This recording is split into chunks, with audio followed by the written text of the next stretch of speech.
Jaya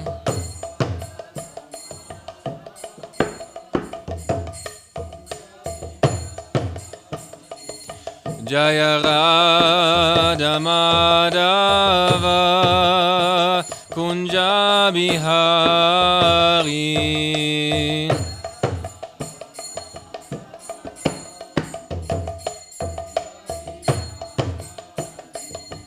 Jaya Gopi Janavalabha Girivaradari.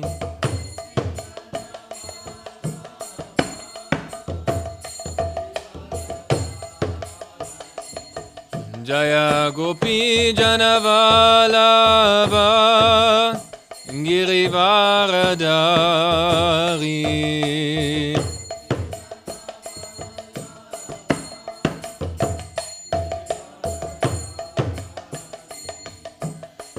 Yashodanandana Prajajana Ranjana.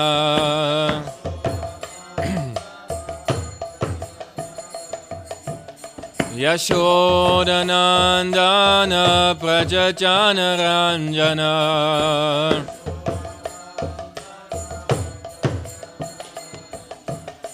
Yashodanandana Prajajana Ranjana.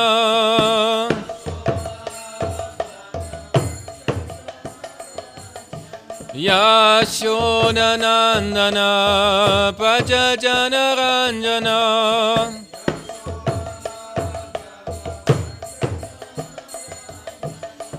Yamunatira Vanachari.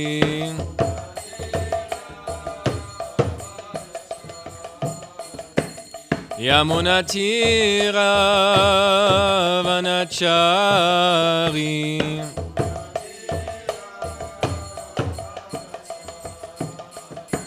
Jaya Radha Madhava Kunja Bihari.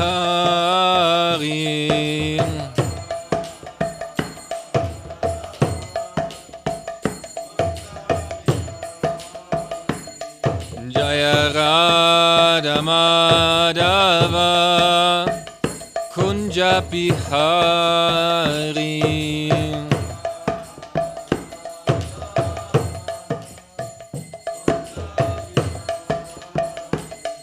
Hare Krishna, Hare Krishna, Krishna Krishna, Hare Hare, Hare Rama, Hare Rama, Rama Rama, Hare Hare.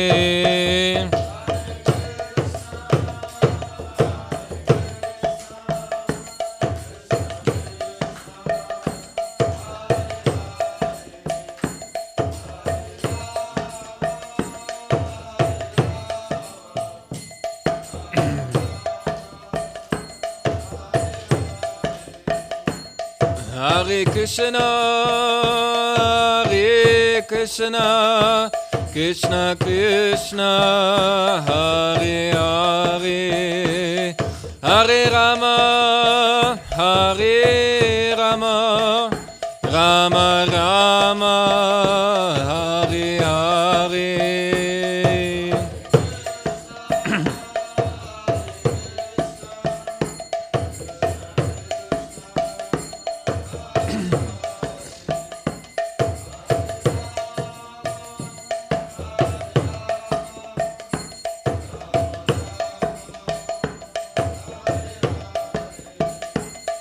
Jaya Prabhupada, Jaya Prabhupada, Jaya Prabhupada, Srila Prabhupada.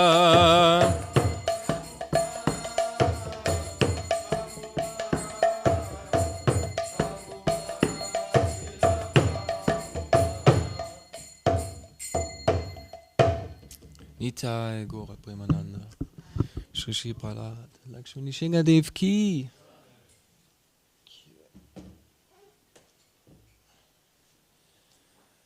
Hare Krishna. So today we are going to read from Srimad Bhagavatam, almost there. Fourth canto, third chapter, I believe. Text 17.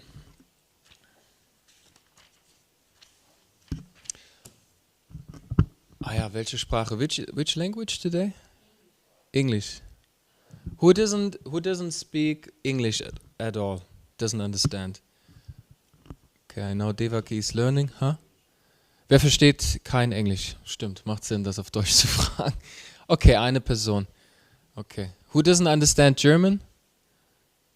Okay, 1, 2, 3, 4. Okay, Paramparusha, dann musst du dich surrendern irgendwie. Sorry. Okay. Om Namo Bhagavate Vasudevaya. Om Namo Bhagavate Vasudevaya. Om Namo Bhagavate Vasudevaya.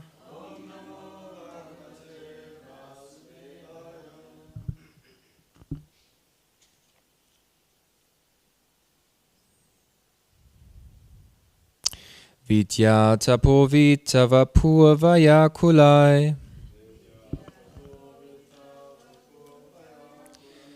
Satam gunai shat bir asata metarai. Smritau hatayam pritamana dutrisha.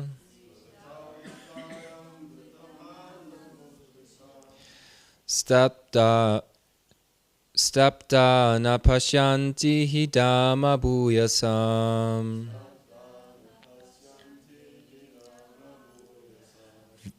Vidya tapovita vapurvaya kulai.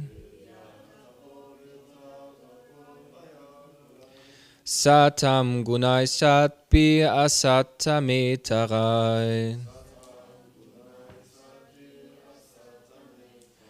Smitau hatayam pritamana dutrisha. Stapta napashyanti hidama bhuyasam. Vidya tapovita vapurvaya kulai. Satam gunai satpi asata metarai. Smritau hatayam pritamana dutrisha. Stapta napashyanti hidama bhuyasam.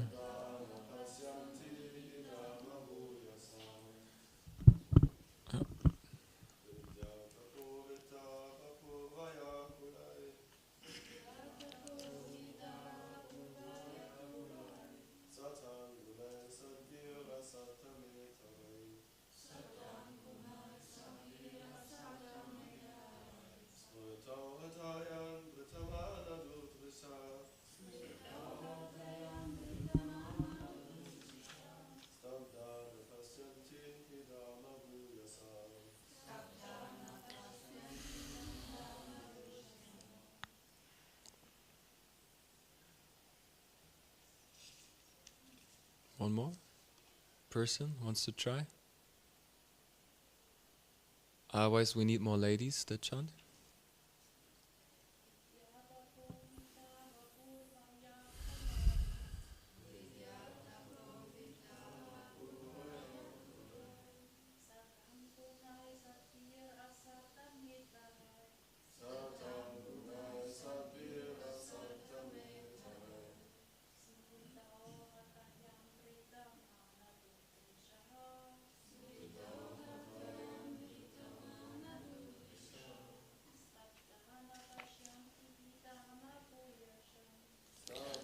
Napashyanti hidama bhuyasam.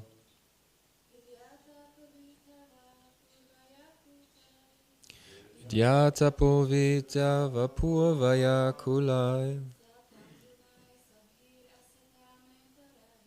Satam gunai sat pia satamitarai. Smritau hatayam britamana dutrisha. Stapta napashanti dhamma bhuyasam. Okay. Vidya, education. Tapaha, austerity. Vita, wealth. Vapu, beauty of body. Vaya, youth. Kulai, with heritage. Satam, of the pious. Gunai, by such qualities. Shatbi, 6. Asatama itarai, having the opposite result to those who are not great souls. Smritau, good sense. Hatayam, being lost. Prita mana dutrishaha, blind due to pride. Stapta, being proud. Na, not. Pashyanti, see. He, for. Tama, the glories. Bhuyasam, of the great souls. Translation: although the 6 qualities, education, austerity, wealth, beauty, youth, and heritage, are for the highly elevated, one who is proud of possessing them becomes blind, and thus he loses his good sense and cannot appreciate the glories of great personalities. Purport by His Divine Grace, Srila Prabhupada. It may be argued that since Daksha was very learned, wealthy, and austere, and had descended from a very exalted heritage, how could he be unnecessarily angry towards another? The answer is that when the qualities of good education, good parentage, beauty, and sufficient wealth are misplaced in a person who is puffed up by all these possessions, they produce a very bad result. Milk is a very nice food, but when milk is touched by an envious serpent, it becomes poisonous.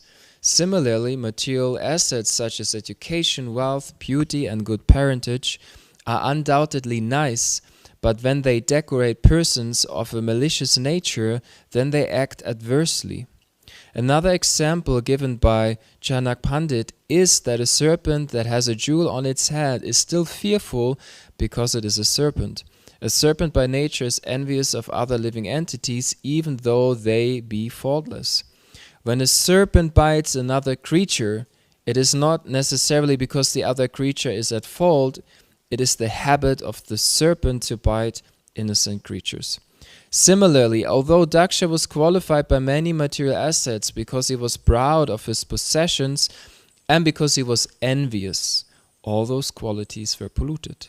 It is sometimes, therefore, detrimental for a person advancing in spiritual consciousness or Krishna consciousness to possess such material assets.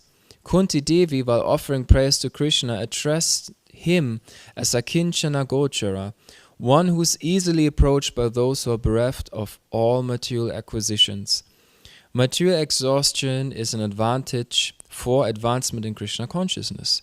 Although if one is conscious of his eternal relationship with the Supreme Personality of Godhead, one can utilize one's material assets such as great learning and beauty and exalted ancestry for the service of the Lord. Then such assets become glorious. In other words, unless one is Krishna conscious, all his material possessions are zero. But when the zero is by the side of the Supreme One, it at once increases in value to 10. Unless situated by the side of the Supreme One, there is always zero. One may add 100 zeros, but the value will still remain zero, unless one's material assets are used in Krishna consciousness. They may play havoc and degrade the possessor. Wow. Many wonderful, beautiful points in here. Omakyanti mirandasya kyananjana shalakaya shaksho unmilitam yena tasmai shri guruve namaha. Jaya Shri Krishna Chaitanya Prabhu Nityananda Shri Advaita Gadada Shivasadi Gaura Bhaktavinda Ukram Viram Mahavishnum Jalatam Savato Mukam Nisimham Vishanam Bhatram Mityum Namamyaham. Hare Krishna Krishna Krishna Hare Hare Hare Rama Rama Rama Hare Hare. So we ask for your well wishes, so we can say something that is uplifting, relevant, in alignment with Sadhu, Guru and Shastra. So, the situation here. Okay. Yes, Daksha. Actually, Daksha was a very great personality. And then, because of some envy, he got very annoyed. And he got annoyed towards the wrong personality, which was Lord Shiva. And when you become upset with Shiva, then it's a big problem. When you become upset with maybe your friend, your husband, your wife, your child, it's not so much of a problem, right? It's not so much of a deal. I mean, it's not good for you, but you will not be cursed and get the head of a goat, right? But Daksha, he became annoyed with the wrong personality. And it's just a question of time. It's just a question of time until that which is inside of us becomes manifest outside of us. Which means when we constantly think negatively about others, if we find faults of others, then that actually manifests inside of ourselves. This is not just a saying, it's a science. You know, have you ever thought about a person and then that person reached out to you or called you or you received a message from that person? Ever happened to you? Yes? I'm sure all of us have experienced this before. So this is because there is some connection between the mental and emotional body of us and the other person. So in the same way, when I focus on the negativity in someone, that energy, that force becomes part of us. It's mentioned in Mahabharata. In fact, we take on the karma, the negative karma of another person when we criticize them, when we find faults in them, becomes manifest in us. But when we see the good in others, if we focus on the good, if we glorify others, then that takes part in us too. That becomes part of us too. And it's not just a saying, it literally happens. And when you're very sensitive, when you're in the higher modes of goodness, you can even feel this. You can feel that when you criticize someone, when you talk bad about someone, if you're in the mode of goodness, if you are in the higher mode of goodness, you will feel, no, that was not right, that was not good. You ever felt like that? You said something about someone and then you felt afterwards, no, that was not the right thing to do.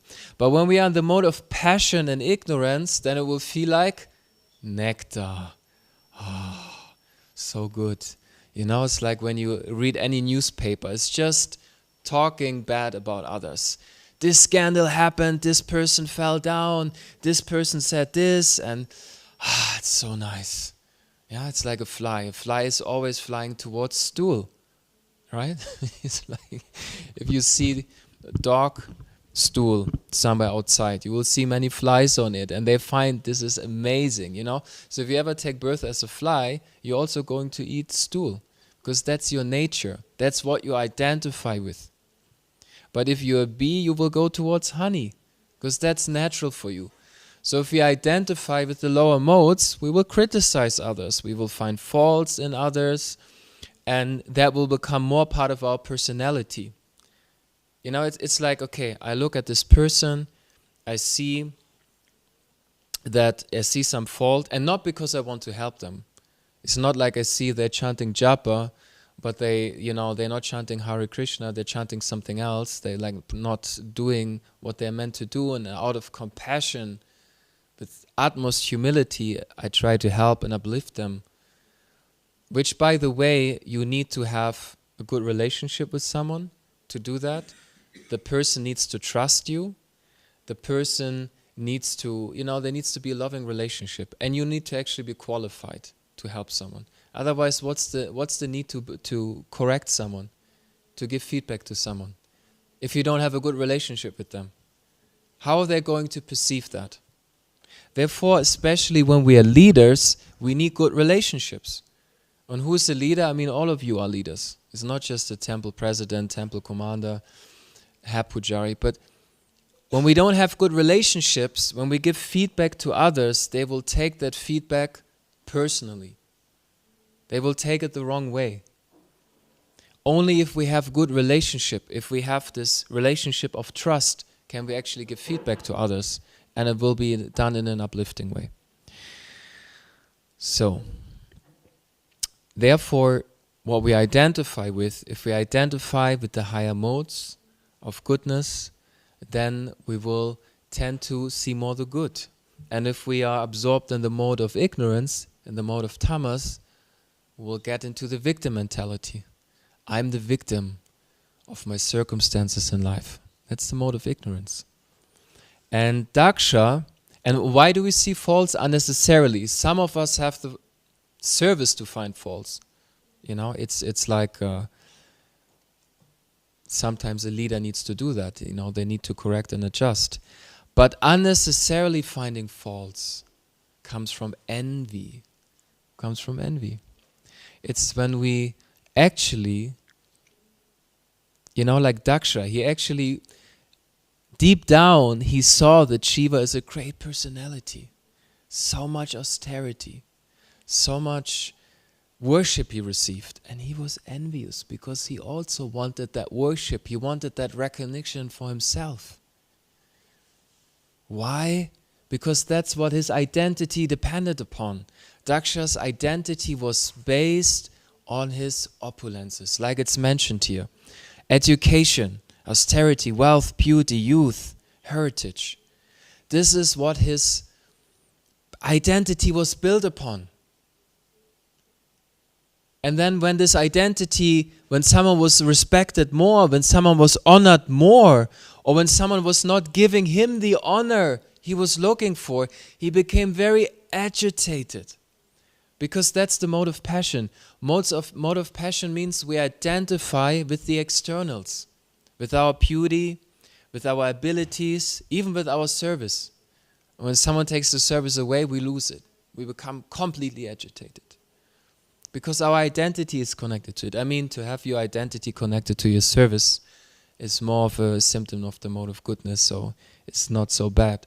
But our point is, any identity that depends on something that can be taken away from you will cause anger and irritation to arise inside of you.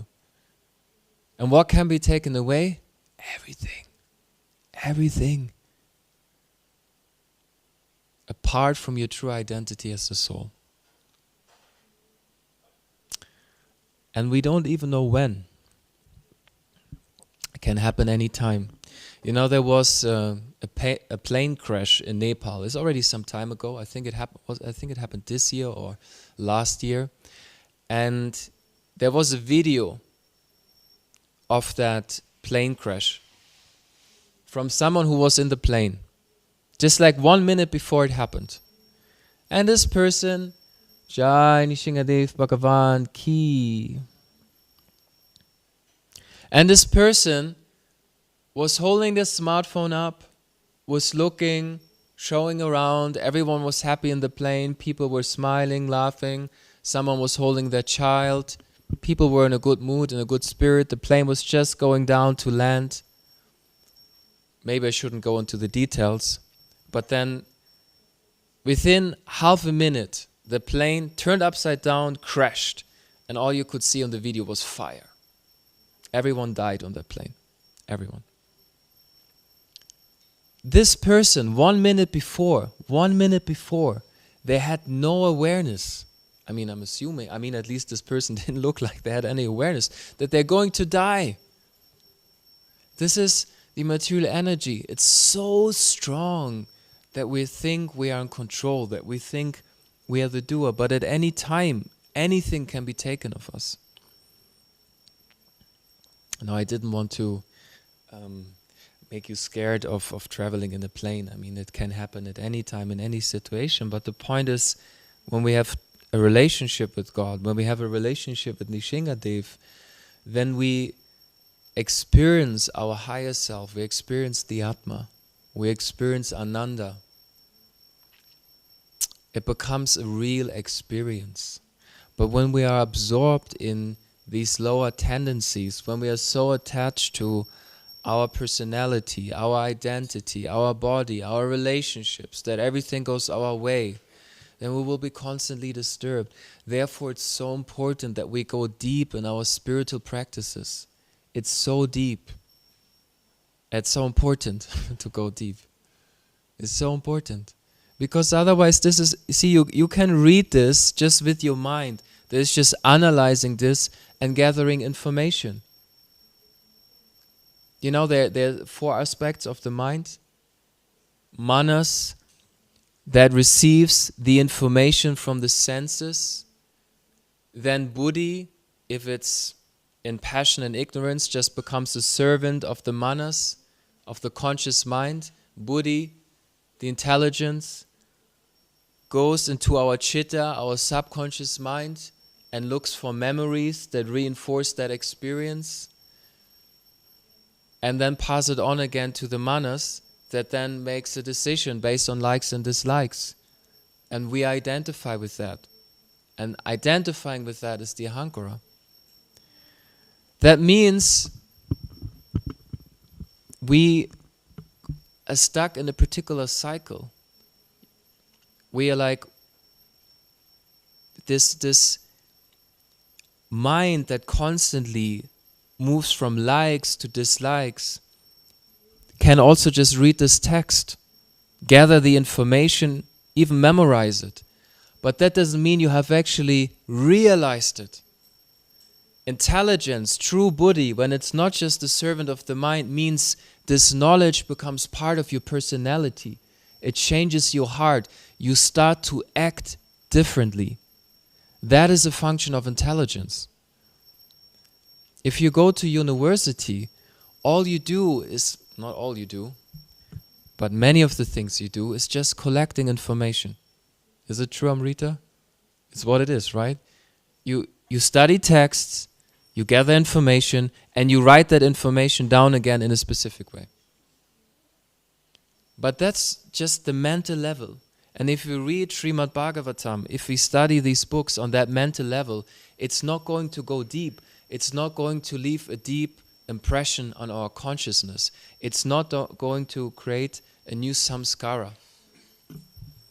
So only when we read Shastra in such a way that it actually becomes part of our personality, that we start to change and to act differently, then it is Vijñāna, it's realized knowledge. It creates new samskaras and will start to change. The same with our japa meditation, the holy name. If we chant it on our mind, we just chant it on the level of our senses. Means like we're just saying the sound and we have no awareness. We're not hearing at all. Zero hearing. It's just like, Hare Krishna, Hare Krishna, Krishna Krishna. Okay, you know, happens, right? It happens. Zero awareness. Okay, then on the mental level, okay, there's some hearing, but there's also a lot of thinking. Oh, I need to get this done. I need to get that done. Oh, and did I tell this person that they should pick up the milk? And what about this? And what about that? Ah, and this person was annoying me so much today. You know, why can't they get it right? Not much benefit. So, you know, it's like maybe you've experienced, you speak to your husband and wife, you say something and it goes in here and it goes out there. It's like a holy name. Comes in here, goes out there. Yes, there's some benefit, of course, it's the holy name, but you're not gonna experience transformation. Are you experiencing Krishna when you're chanting? If you're not experiencing Krishna, then it means it is not really going that deep. But then, okay, on the level of buddhi, we're chanting the holy name. That means we're really starting to hear. You know, I'm sure you've experienced this when you're chanting japa and you zoom out and you really hear the mantra, and the mantra starts to go on in your mind and you're just observing it. You're observing the sound. You're hearing properly. And then the holy name goes deeper. It goes to the subconscious mind, the chitta, and it starts to clean all of these samskaras from previous lifetimes and from this lifetime. It starts to clean the consciousness. The impurities are going. And then if we even go deeper, which takes the mercy of the Lord, then we go to the level of Atma. We chant with love and devotion. We chant from the soul, the level of the soul. And then we experience our relationship with Krishna. I'm sure you've experienced this when you chant japa, you know? Like sometimes, by some mercy of the Lord, the mind is broken. And we experience the Atma, the Ananda, the happiness of the Atma. We experience Krishna. That means we're chanting by the mercy of the Lord on the level of the soul. So not just any activity that we do means that it's bhakti. No. Let me ask you a question. Could I take any person and tell them how to clean this floor, and they would do it? Would they be able to do it? A normal person that is somehow, you know? Rita's shaking her head. It's like, no, people don't know how to. Yes. So hopefully we find a person and they're able to, you know, clean if we explain to them.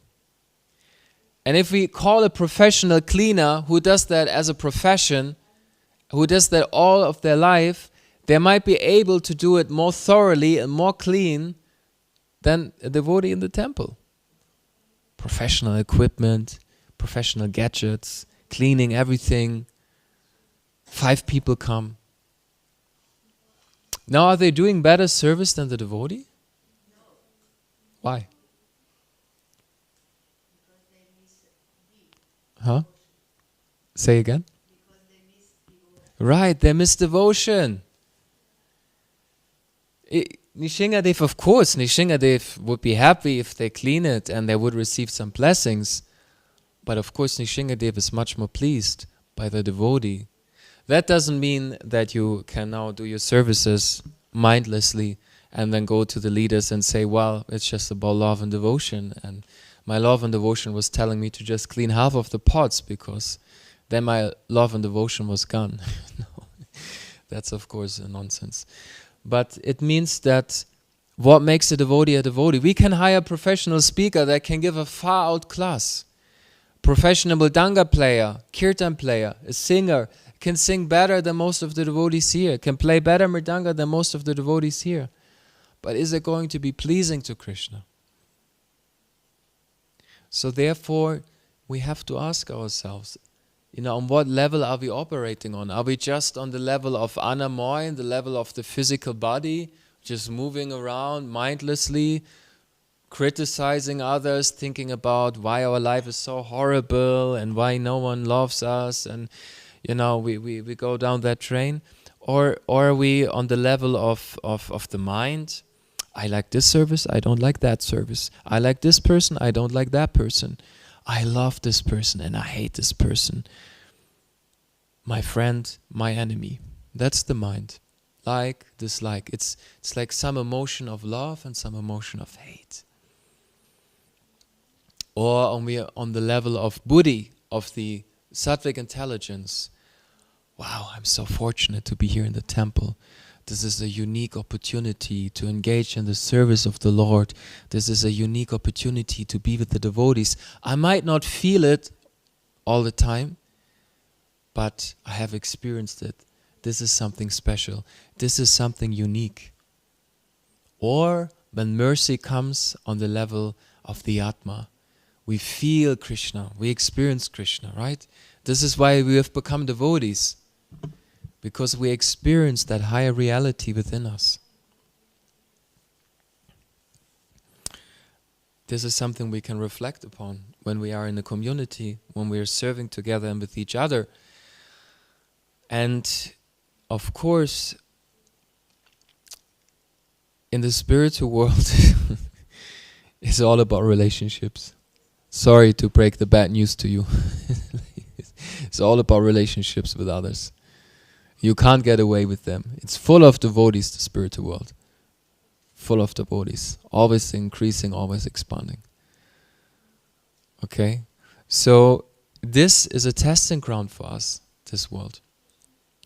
This is our testing and training place before we go back to the transcendental dimension. So if we're constantly disturbed and annoyed by others here, then how can we enter into the spiritual world? And one difference between the mode of ignorance, tamagun, because sometimes we means, tamagun means that you're a drunk, homeless person in the street taking drugs and you're just like so much absorbed in darkness.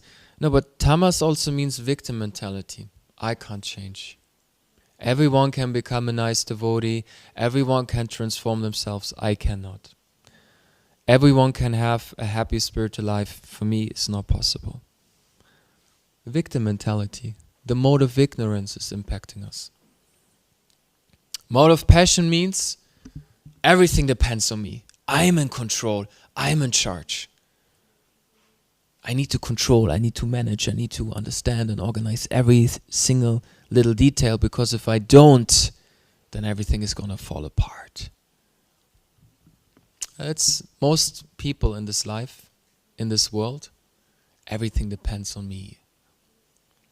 Yeah? And then when they're successful, by making a successful business, then they create a course and sell it by telling you how you can also become successful.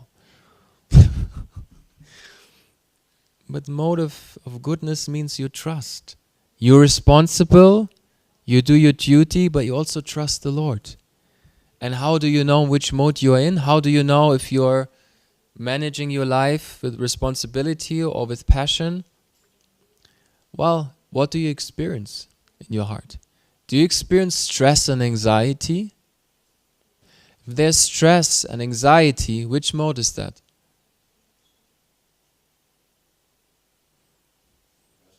Yeah, it's the mode of passion. Stress and anxiety is not the mode of goodness. There's positive, there's this uplifting, like when we have a festival and so many devotees are here and everyone is just engaged from morning till evening in service, no one even sleeps, but everyone is very, very happy. That is spiritual, that is something else. But this negative stress, this agitated stress, feeling exhausted, it's a mode of passion. I personally experienced this, like do a lot of service and then I need a break from service. It's like, oh my God, like all day Pujari service, oh my God, now I need a break. Now I'm just gonna turn on YouTube and watch something, some documentary or something. I just need a break from my spiritual life, it's just too much. That means, in which mode did I perform my service? Yeah, Rajas, because I need a break. Rajas means, because that's material life, right? You wake up in the morning, you take your coffee, your toast, you go to work, you work all day, you come home, take place on the sofa, the couch, turn on TV, Netflix, Hare Krishna. Next day, again. Yeah. And if we're honest, many times this happens to devotees too. Okay, we might not, engage in very tamasic activities, but many times it might feel like that. We engage all day in service and then we go to a room and then, okay, no, leave me all alone, no, I need to do something else, no, my God. Yes, it is true that sometimes we need to be aware of our mind, okay? If it's only Krishna, Krishna, Krishna, Krishna, Krishna from morning till evening, for most of us, at some point, Krishna is going to, like something in our praying will get heated up and we will, lose it because we're not on that level. I understand.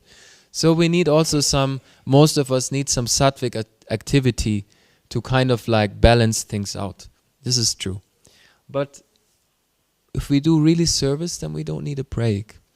Like, I mean, we don't, break means, yes, we do need a break. Like where we re-engage, like we cannot be always active, we need to balance things out. But true devotional service is 24/7. Seems quite far away to me, at least. Like, I can't do that. I can certainly not do that. I can't speak now for 24 hours. It is impossible to me.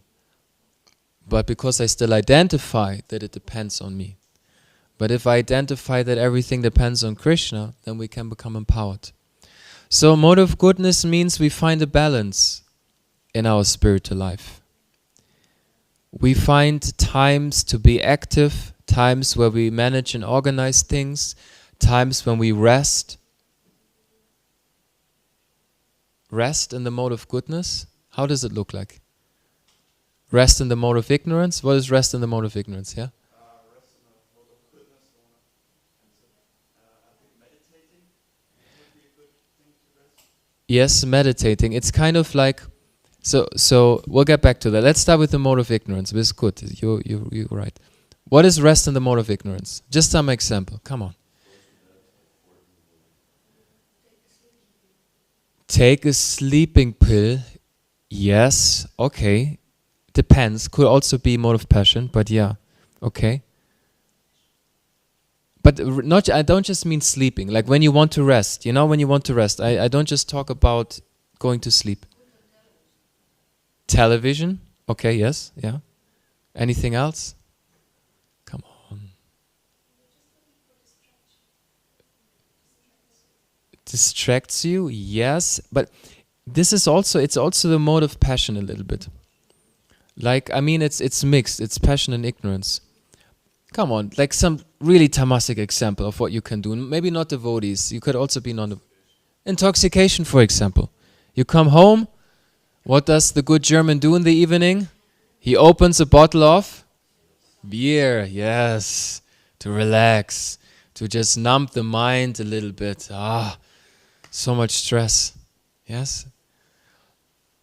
Mode of passion is like, okay, turn on TV, turn on television, you know? Like, and then depending on what you watch, it could also be the mode of ignorance. But how can you rest in the mode of goodness? How is it possible? When you're exhausted. Have you ever experienced this? That you're so exhausted from service, you come home and you can't chant. You're too exhausted to chant and to read and to... You have ever experienced this? No? Yes? Yeah? I can share one practical Yeah. experience. Yeah. One has to be patient and basically just wait and just sit down. And I remember one day I was doing a lot of service and my mind was very restless and I wanted to read a little Yeah. before I go to bed. And then I read one paragraph Yeah. and I noticed I'm not there. Yeah. And Yes. I read it again. And then I noticed, okay, there's a few words here. Hmm. And then I read it again the third time. And then I was actually reading. So goodness means, I mean, if you come from a lot of passion, at least, where you are quick Mhm. to do Yeah. things, then it needs to slow down. Yes, we need to slow down. Therefore, very good. So therefore, when we want to rest, what we can do sometimes is just lay down and just do nothing. Just do nothing. Not take your phone, check messages. Not like sometimes resting in the mode of goodness is just to lay down and watch your breath. Do some deep breathing. And just be like yoga nidra, basically, if you've ever heard about this. And just doing that 5 or 10 minutes can really rejuvenate and reconnect you with your body. Because when you're very much in the mode of passion, the energy goes very, very high, you know? Like the prana goes very high. And sometimes it's even disconnected from the body. So you need time to reconnect again to your body, to arrive, to become present at the moment. So sometimes we need also moments during, of course it's best if you can chant, if you can sit down and chant the holy name, wonderful. Then you don't need to just lay down and and breathe. But sometimes we fall in this trap, Sometimes we engage in service, we engage in activities, and then instead of taking a true break, we check messages, we do this, we do that. We never allow our system to just calm down. Therefore, even before japa, it can be good to just do some pranayam, just do some breathing, just for a moment, just to arrive. Sometimes I know in temples there are announcements right before japa. And sometimes these announcements can turn into discussions, and then by the time we are meant to chant japa, everyone is like thinking about what the discussion was. So it's good before we read, before we chant, to just breathe, reconnect to our body, offer some prayers, and then mindfully engage in the activity. To have times during the day where we stop, where we slow down. Hey, wait a minute, hello. Where are you? What am I doing? Just check yourself. Otherwise, you just wake up and the day goes on until you pass out at night in the bed. At least in a temple it can be like that. Or you hide in your room and sleep, and that's also possible. So we need to be very aware of ourselves. We need to be very aware of what we are thinking, of what we are doing. And to find source of inspiration, we need to have these activities in our life that inspire us. Okay? We need spiritual inspiration, and we need to be responsible for it, to keep the fire of spiritual life alive. And how do we find this inspiration? There are 4 different dharma types. There's the artist and craftsman. Craftswoman, is that a word? We want to be politically correct. The person that's using their hands to manifest something, or is using their voice, their acting skills to entertain and please others. We have the businessman who just needs to engage in business activity. They just have that mindset. A Vaishya doesn't do business for money. Did you notice? It's not about money for them. They just love to do business. And they love to create more money. So it is about money, but not to enjoy that money. Like they just enjoy making money. If you just give them €1 million and tell them to just go to an island, then they're like, no, but I need to take the money, I need to invest it, I need to buy a property, and then I need to rent it out, and then that's the mindset of a Vaishya. A Kshatriya, it needs to be challenged.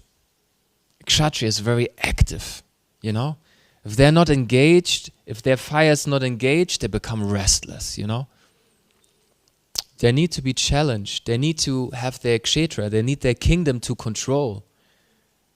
They need to manage. If you have a kshatriya, if you're married to a kshatriya, when they start managing everything at home. It's like how things should be, where things should be, because they need to control. It's their nature. And a brahmana. A brahmana needs to engage in studying. Not just studying, but living what he's studying. He needs to teach. She needs to give wisdom to others. A brahmana is engaged in self-realization. And tapasya for each varna is different. The tapasya of a brahmana is to study. For a kshatriya, the tapasya is to lead and to protect others. For a Vaishya, it's to engage in business. And for, a Shudra, it's art, creating things. So we need to understand our dharma. The dharma is different for every person. A Kshatriya sometimes needs to engage in violence, to correct others, punish others. A Brahmana is forgiving, very, very forgiving, very merciful.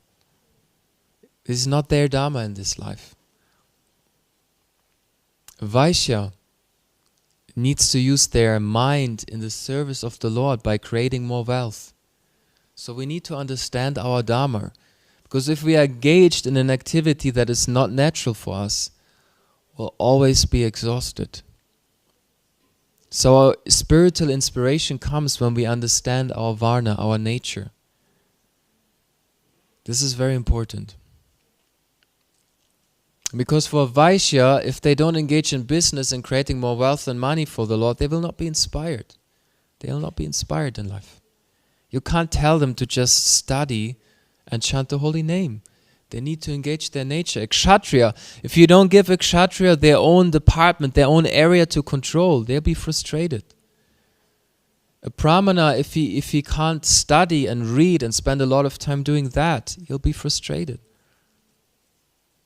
A Shudra, if he doesn't have something to work on, something to fix, something to build, he'll be unhappy. So we need to understand. And you know, sometimes we can be blocked from thinking in boxes when it comes to the varnas. Just think about what you like to do when you have free time. What are the activities that you like to do? I mean, there's so many things to say, but this point of spiritual inspiration, I think this is really important. It's really important. I think we lack spiritual inspiration. And we need to learn how to give ourselves spiritual inspiration. We need to learn this. We can't just wait for the others to make us spiritually inspired. We need to find it ourselves. The spiritual inspiration.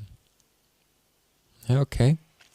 So, before everyone is asleep, I think I'll stop and I see if there are any questions.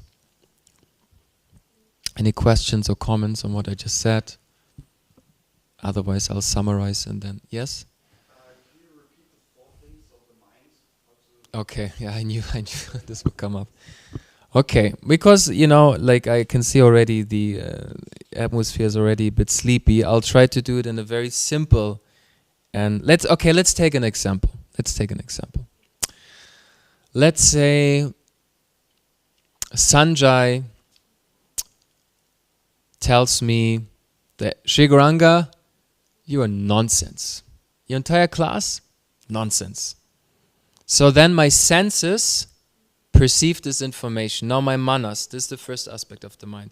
The manas will grasp this information, like the sound.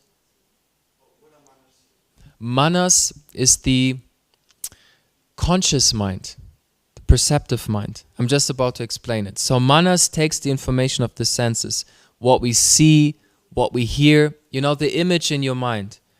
If you close your eyes now, you will still see me, right? Like there will be some image in your mind if you want to. If I tell you, don't think about Chaitanya Mahaprabhu right now. Most of us will just have seen some image or some idea of Chaitanya Mahaprabhu. So this, what you see, you know, that's the manas. It takes the it comes from the senses. What we hear, see, taste, feel, this is information from the senses, and the manas, through the brain, digests that information. And why do we need that information to organs, to look for the organ? But do we really need that? Manas, if we need it. If you don't have a bridge between the information you have received, you will not be able to process it. So Sanjay tells me I'm nonsense. Now this no, because I want to talk about trigger, therefore I took a little drastic example. So listen, hear me out now. So the information comes, the manas is processing it. Aha, Sanjay is there in a particular body language. He says it in a particular way, the tone of voice. All this information comes now and is passed on to buddhi, the higher mind, the rational analytical mind. So buddhi now takes this information and is trying to match it with things I've experienced before in the chitta, the subconscious mind, previous memories. Therefore, if I tell you, you are not a good writer, someone will say, yeah, I know I'm not a good writer, I have other talents. Someone else will be like, how can you say that? Have you ever noticed you can say the same thing to the same person, they have totally different reactions? It's because of the experience of previous lifetimes and this lifetime. So Buddhi takes the information of Sanjay telling me I'm nonsense, and then the chitta is scanning. Okay, what are my past experiences with Sanjay? Is he my friend? Was he friendly towards me? If yes, the Buddhi will take that information. Sanjay is a friend. And then say, okay, Sanjay is a friend. That means he's saying that, but probably something is off here. I don't need to be upset right now because in general he's friend. So the Buddhi that analyzes the information takes it and passes on to the mind. And the mind then does two things. It accepts it or rejects it. Likes it or dislikes it. So because I have a good relationship with Sanjay, because I have good past experiences, the information is then passed on to the manas to be compassionate. Because Buddhi was in a higher sattvic state, so I'm like, Sanjay, hey, okay, are you okay? Like, everything okay with you? Now, if my Buddhi is in the mode of passion and ignorance, the same information will come from the manas. The Buddhi is going to scan my chitta. Oh, Sanjay, he already made yesterday the comment that I don't know how to wash pots properly. He already said yesterday that I'm chanting japa too loud. Okay, so the Buddhi is seeing these impressions. And then because of that, Buddhi is passing the information to the manas. No, be defensive. Protect yourself. I'm nonsense, you are nonsense. You know? Of course you're not. I'm just giving an example. I'm just trying to make it more interesting, to keep everyone alive, awake. So, but here's another thing. If we are in the mode of passion, manas is in charge. Okay? Meaning our manas decides how to use our buddhi. The manas decides on our likes and dislikes how we will react to Sanjay. If I'm in a good mood, I react okay. If I'm in a bad mood, I'm going to react grumpy towards Sanjay. But when we are in the mode of goodness, buddhi controls the mind. So when Sanjay says this comment, I'm seeing that comment and I know, wait, if someone criticizes me or tries to hurt me, that means what? They have pain inside of themselves. A person who hurts others has hurt and pain inside themselves. So my buddhi makes me aware of that, and then my buddhi tells me also, wait, not only that, but you're the soul, you're a servant of Krishna. And then if my buddhi is really elevated, I see that Sanjay is the soul. And if I'm really blessed by Krishna, I see Krishna is in his heart, is the Paramatma. So I will have a completely different response. So again, you have the manas, the conscious mind that perceives the information of the senses. You have buddhi, which we call intelligence, the higher rational mind that takes the information and discriminates what to do with that information based on the subconscious mind, the chitta, the previous experiences and memories. Okay? So, and then the fourth aspect is the ahankara that identifies with all of it. Ahankara with the manas, the buddhi, the chitta, your body. Ahankara means what you identify with. We call it false ego, but it's really what you identify with. Yeah, so that's the four aspects of the mind. Manas, buddhi, chitta, ahankara. Chitta, see, chitta, it gets not technical, but it's conditioned consciousness. I call it now the subconscious mind to make it relevant, but it's conditioned consciousness. Consciousness that is impure. Chit is pure consciousness. Chitta is conditioned consciousness. And chitta is like that subconscious part of your mind that you're not aware of, but that is there. With all the experiences of your previous lives, of this life. You know, for example, in past life regression, you can regress someone and suddenly they access a memory of a previous life. Like it's all within you, but you're not aware. Yeah? Is it not a good thing to think about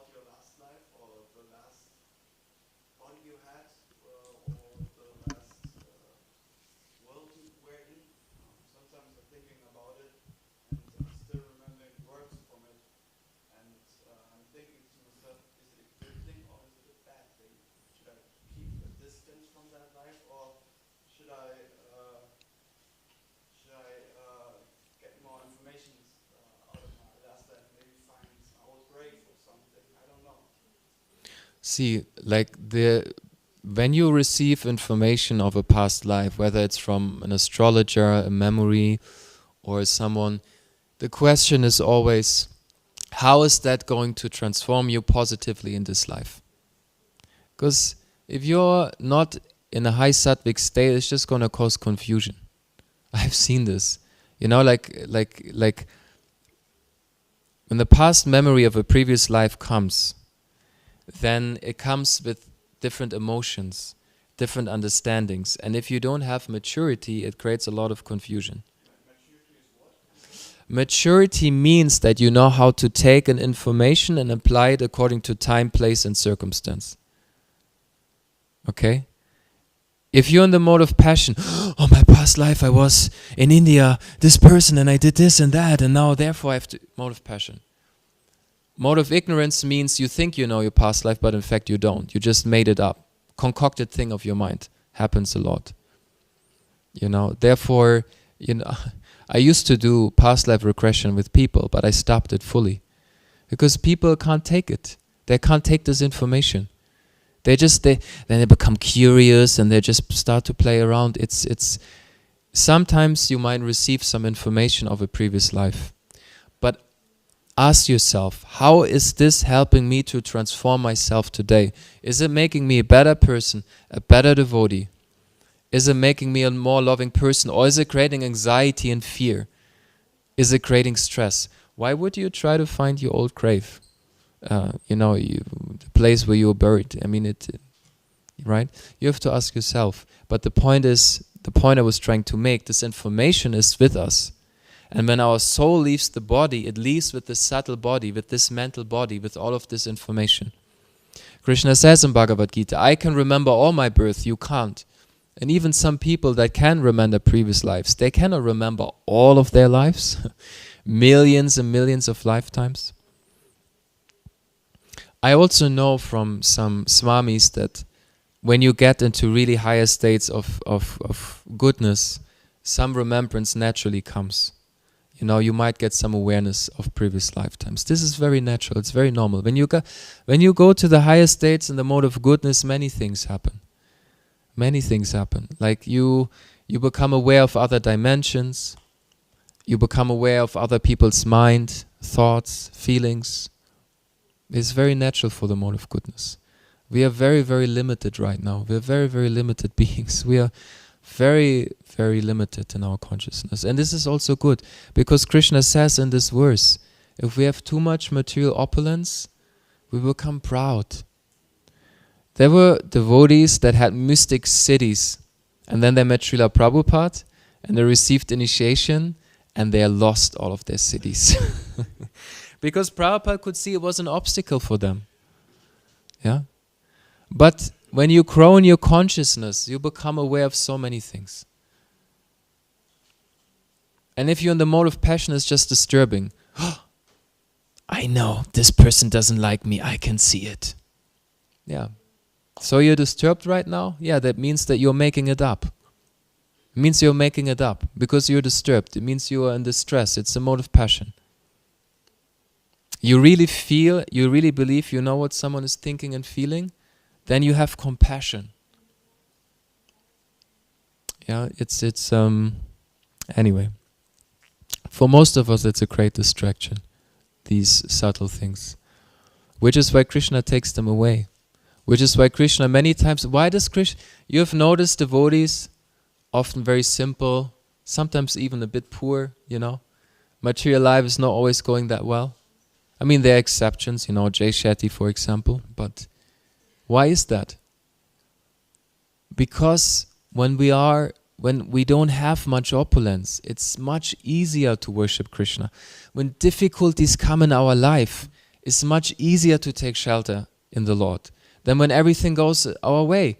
When we have the money we want, the husband and wife we want, the service we want, the place we want, some sea outside, a nice lake, some mountains, sunshine. If everything goes our way, then not really taking shelter in the Lord. Therefore, the mode of goodness can be an obstacle. Because in the mode of goodness, you become what? Happy, peaceful. And then you don't surrender more. So therefore, when you live here with Nishingadev, he's never going to allow that. Nishingadev is never going to allow that here. This is not a place to, I don't know, enjoy yourself. Nishingadev is not going to allow it. Every single person that comes here for purification, to learn lessons. You know, this is not like a yoga center where you come and you stretch your body and you do some pranayama and you feel good and then you have some Ayurvedic diet and then no, this is Nishingadev. Like Nishingadev, he was tearing Hiranyakashipu apart. And he does that with our masks. He rips them off. You know, when we go to Radha Krishna temple, Krishna is there, he's engaged in the rasa dance, and yes, you can join, but you don't have to. Nishingadev, as soon as you set a foot on this dham, he's watching you very closely.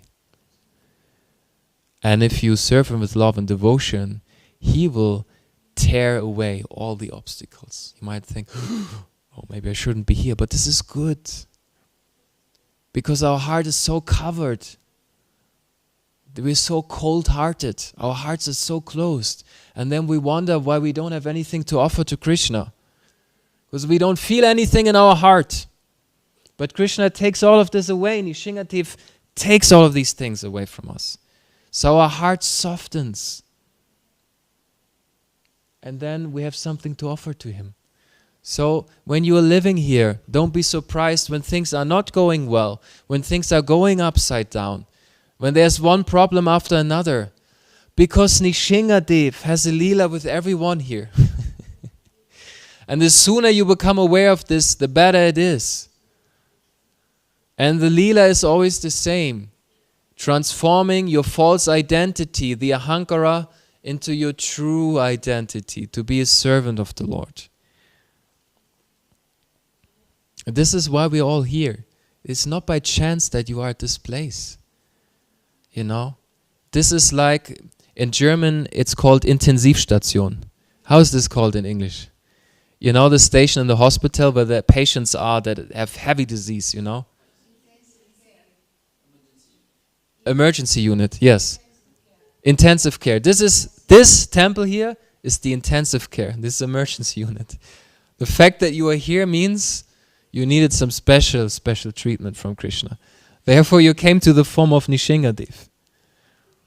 But the good thing is, Nishingadev is in the form of Mahaprabhu. Chaitanya Charitamrita is mentioned. Lord Jagannath, Chaitanya Mahaprabhu, and Nishingadev are non-different. So Nishingadev, as he's also dressed in gold today, he's in the form of Chaitanya Mahaprabhu.